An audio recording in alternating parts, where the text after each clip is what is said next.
மாதிரியே 2 வெட்டுப்பற்கள், அடுத்தது 1 கோரை பற்கள், அடுத்தது 2 முன்கடவாய் பற்கள், அடுத்தது 3 பின்கடவாய் பற்கள். ஸோ இதே மாதிரியே கீழ்த்தாடையிலையும் கொடுத்துருக்காங்க. இது ஒரு பகுதிக்கு 16 பல். அதே மாதிரி இரண்டாம் பகுதியிலையும் நம்ம பெருக்கணும் அப்படின்னா 32 பற்கள் நம்மளுக்கு வருது. இது நம்ம இப்போ பற்களை பார்த்துட்டோம். நம்ம வாய் பகுதியை பார்த்தோம். வாய்க்கு பின்னாடி நம்மளோட மேற்பகுதியான அன்னம் அப்படின்றதும் கீழ்ப்பகுதியான தொண்டை அப்படின்றதும் இருக்குது அப்படின்னும், தாடைகள் இல்லை பற்கள் இருக்குது அப்படின்னு. ஸோ வாய் தான் உணவு பாதையின் துவாரம். அப்புறம் துவாரத்துக்கு அப்புறம் பற்கள் என்ன பண்ணுது, அதை பிடித்து அதை வெட்டி அதை அரைத்து நசுக்கி எல்லாம் உணவை பதப்படுத்தி வைத்திருக்கின்றன. அதுக்கப்புறம் நம்ம அந்த உணவு எங்கே போகும் அப்படின்னா உமிழ் நீர் சுரப்பிகள் நம்மளோட உமிழ் நீரோட கலக்கும். அதுக்கு உமிழ் நீர் சுரப்பிகள் அப்படின்றது இருக்குது. அதில் ஒரு 3 சுரப்பிகள் இருக்குது. மேலெண்ண சுரப்பி அப்படின்றது நம்மளுடைய வாயின் மேற்பகுதியில் இருப்பது, மேலெண்ணத்தில் இருப்பது. அது எப்படி இருக்கும் அப்படின்னா மிகப்பெரிய சுரப்பி, 2 கன்னங்களிலும் காதுக்கு கீழே அமைந்துள்ளது. இதில் பார்த்தோம் அப்படின்னா காதுக்கு கீழே 2 கன்னங்களிலும் மேலெண்ண சுரப்பி அமைந்துள்ளது. அதுக்கப்புறம் அடுத்த சுரப்பின்னு சொல்லி பார்த்தோம் அப்படின்னா நாவடி சுரப்பி. நாவடி சுரப்பி அப்படின்றது மிகச்சிறிய சுரப்பி. இது என்னன்னு சொல்கிறாங்க அப்படின்னா இந்த சுரப்பிகள் எல்லாமே நம்மளுக்கு உமிழ் நீரை சுரந்து கொடுக்கும். அடுத்தது இது தாடை சுரப்பி. இது கீழ் மற்றும் மேல் தாடை சுரப்பி அப்படின்னு இதுக்கு பேர். ஸோ இந்த 3 சுரப்பிகளும் சேர்ந்து என்ன பண்ணுது அப்படின்னா ஒரு நாளைக்கு சுமார் 15 லிட்டர் பிசுபிசுப்பான திரவத்தினை சுரக்கின்றன. இந்த உமிழ் நீரில் டயாலின் அப்படின்ற ஒரு நொதி உள்ளது. இந்த டயாலின் அப்படின்ற நொதி என்ன பண்ணுது அப்படின்னா, டயாலின் அப்படின்றதுக்கு அமிலேஸ் அப்படின்ற இன்னொரு பேரும் உண்டு. ஸ்டார்ச் அப்படின்ற ஒரு கடினமான மூலக்கூறை மால்டோஸ் அப்படின்ற ஒரு எளிய மூலக்கூறாக மாற்றுகிறது, உணவு மூலக்கூறாக மாற்றுகிறது. இந்த உமிழ் நீரில் பாக்டீரியாவை எதிர்க்கும் லைசோசைம் என்ற நொதியும் உள்ளது. இப்போ இதில் 2 நொதி பார்த்தோம். உமிழ் நீரில் இருக்கக்கூடிய நொதிகள் என்னென்னு கேட்டாங்கன்னா அமைலேஸ் அல்லது டயாலின் மற்றும் லைசோசைம் அப்படின்னு இது 2யுமே எழுதணும். அடுத்தது நம்ம இப்போ பார்த்தது உமிழ் நீரை பற்றி பார்த்துட்டோம். ஃபஸ்ட்டு பார்த்தா வாய் உணவு பகுதி முதலில் வரக்கூடிய துவாரம்னு சொல்லி பார்த்தோம். அந்த வாய்க்கு அப்புறம் தாடைகளில் பற்கள் உள்ளன. பற்களை பற்றி பார்த்தாச்சு. பற்களில் நசுங்கிய உணவு என்ன ஆகுது அப்படின்னா உமிழ்நீரோட கலக்கிறது. அந்த உமிழ்நீர் சுரக்கக்கூடிய உமிழ்நீர் சுரப்பிகள் எங்கெங்கெல்லாம் இருக்கின்றன, மேலெண்ண சுரப்பின்றது கன்னங்களில் காதுக்கு கீழே உள்ளது. நாவடி சுரப்பின்றது நாவிற்கு கீழே உள்ளது. அப்புறம் தாடை கீழ் மற்றும் மேல் தாடை சுரப்பிகள் அப்படின்றது தாடைக்கடியில் உள்ளது. இதெல்லாம் நம்ம பார்த்தாச்சு. அது சுரக்கக்கூடிய அமிழ் நீரில் இருக்கக்கூடிய நொதிகள், அதாவது அமிலேஸ் அப்படின்றதும் லைசோசைம் அப்படின்ற நொதியும் இருக்கிறது. அதுக்குரிய செயல்பாடையும் பார்த்தாச்சு. அடுத்தது என்ன அப்படின்னா நாக்கு தசையாலான உணர்ச்சி உறுப்பு ஆகும். இது உமிழ்நீருடன் உணவானது கலக்க உதவுகிறது. அது மட்டுமல்லாது நாக்கு இந்த உமிழ்நீருடன் கலந்த உணவு கவளத்தை உருட்டி தொண்டைக்குள் தொண்டை வழியாக விழுங்கப்பட்டு உணவு குழாய்க்குள் கடந்து செல்கிறது.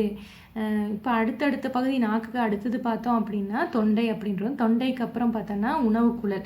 ஸோ இந்த பாதையில் போகிறதுக்காக உணவு கவளத்தை நாக்கின் மூலம் உருட்டப்பட்டு தொண்டை வழியாக விழுங்கப்பட்டு உணவு குழாய்க்குள் கடந்து செல்கிறது. இதுதான் நம்மளோட நாக்கோட வேலை. அந்த உமிழ் நீரோட உணவு கலக்கவும் உணவு கவளமாக உருட்டப்படவும் நாக்கு உதவி செய்கிறது. அப்புறம் உணவின் சுவையை உணர்வதற்கு என்ன ஆகுது அப்படின்னு பார்த்தா நாவில் உள்ள சுவை மொட்டுக்கள் உதவுகின்றன. சுவை மொட்டுக்கள் அதனுடைய சுவையை உணர்வதற்கு உதவுகின்றன. இவ்வாறு உணவு விழுங்கப்படும் போது குரல்வளை மூடியானது, குரல்வளையில் ஒரு மூடி இருக்கும். நம்ம நாக்கில் உணவு விழுங்கும்போது குரல்வளையை மூடியானது மூச்சு பகுதியில் குழலில் உணவு போய்விடாதபடி தடுக்கிறது. அதுக்கு குரல்வளை மூடி அப்படின்ற ஒரு அமைப்பு இருக்குது. அதுக்கு கீழே இருக்கக்கூடியது தொண்டை அப்படின்றது என்ன பண்ணும் அப்படின்னா வாய்க்கு பின்னாடி மென்படலத்தால் சூழப்பட்ட குழி போன்ற அமைப்பு ஆகும். ஒரு குழி போன்ற அமைப்பு கீழே ஒரு குழல் போன்ற அமைப்பு, குழி போன்ற அமைப்பு ஒரு மென்படலத்தால் மூடப்பட்டு இருப்பது தொண்டை. இந்த தொண்டை வழியாக தான் என்ன பண்ணுது, உணவு கடத்தப்படுகிறது உணவு குழாய்க்கு.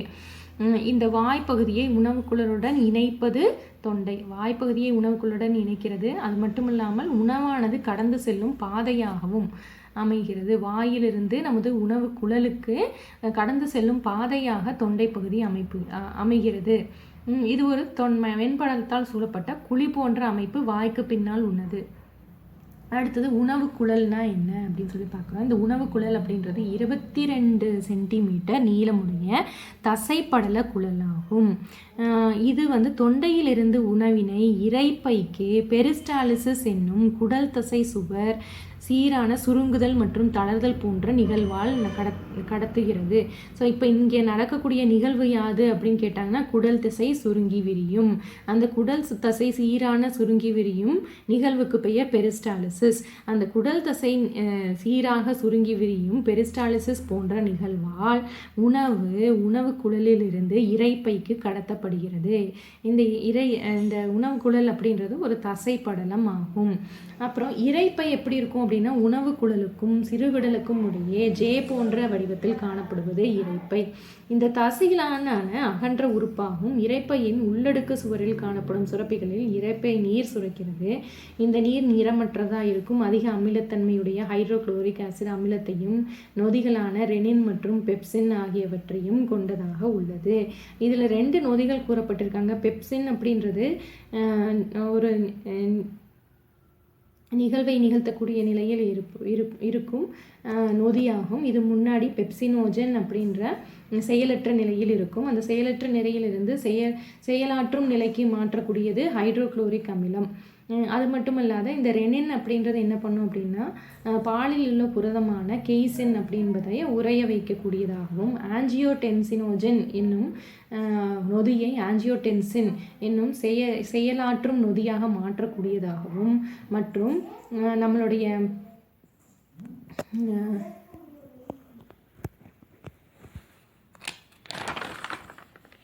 சிறுநீரக வடிநீர்மத்திலிருந்து நீரையும் சோடியத்தையும் சீராக உறிஞ்சும் தொழிலையும் ரெனின் என்பது செய்கிறது. இப்போ நம்ம ஹைட்ரோகுளோரிக் அமிலத்தோட பணியை பார்த்தோம் அப்படின்னா ஹைட்ரோகுளோரிக் அமிலம் உணவோடு விழுங்கப்படும் பாக்டீரியாக்களை அழித்து விடுவது ஹைட்ரோகுளோரினோட வேலையாக இருக்குது. இரைப்பையில் உட்சுவர்கள் இந்த ஹைட்ரோகுளோரினால் பாதிக்கப்படாமல் இருப்பதற்காக வலுவழுப்பான திரவம் ஒன்று அதனை பாதுகாக்கிறது. இப்போ செயலற்ற நிலையில் உள்ள பெப்சினோஜன் செயலாற்றும் பெப்சினாக மாறுபட்ட உணவில் பெப்சினாக மாற்றப்பட்டு உணவில் உள்ள புரதத்தை செரிமானம் செய்ய உதவுகிறது. இதுதான் செயலற்ற பெப்சினோஜன் செயலாற்றும் பெப்சினாக ஹைட்ரோகுளோரிக் அமிலம் மூலமாக மாறி அந்த உணவில் உள்ள புரதத்தை செரிமானம் செய்ய உதவுகிறது. ஹைட்ரோகுளோரிக் அமிலம் என்ன பண்ணுது? பாக்டீரியாக்களை அழிக்க உதவுகிறது. இரைப்பையின் உட்சுவர் இந்த ஹைட்ரோகுளோரிக் ஆசிடால் பாதிக்கப்படாமல் இருப்பதற்காக வலுவழுப்பான திரவம் ஒன்று பாதுகாக்கிறது.